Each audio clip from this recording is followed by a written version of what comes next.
నంద్యాల జిల్లా పాములపాడు మండలంలో వైసీపీకి భారీ షాక్ తగిలింది. పాములపాడు మాజీ జెడ్పీటీసీ జ్యోతి వైసీపీని వీడి టీడీపీలో చేరారు.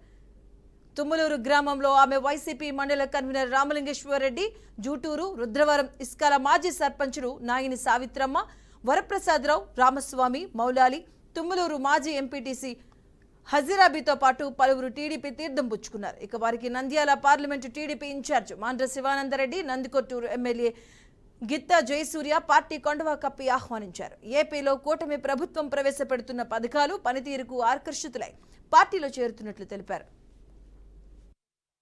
2014 నుంచి 19 వరకు ఏ విధంగా రైతాంగాన్ని ఆదుకున్నామో, ఏ విధంగా అభివృద్ధి పనులు చేశామో, మీకు పోయిన సంవత్సరం కేసీ కెనాల్లో నీళ్లు ఉన్నాయంటే అది మున్సిపాలిటీ లిఫ్ట్ స్కీమ్ కంప్లీట్ చేసిన తెలుగుదేశం పార్టీ యొక్క ఘనత మీకు మనవి చేస్తున్నాను.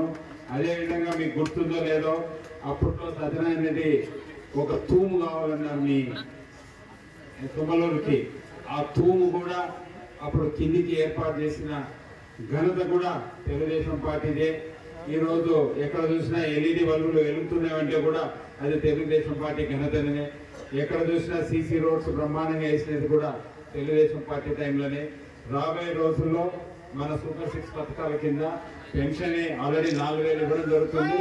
ఇంకా మిగిలిన విషయాల్లో ఖచ్చితంగా ఇంటింటికి కుళాయి విషయం అయితేనేముంది, రోడ్స్ అయితేనేముంది, మనకు కావాల్సిన తాగునీరు, సాగునీరు విషయంలో అయితేనేముంది, రైతాంగానికి కావాల్సిన పెట్టుబడి సహాయం అయితేనేముంది, అన్ని విధాల ఆదుకునే ప్రభుత్వం తెలుగుదేశం ప్రభుత్వం.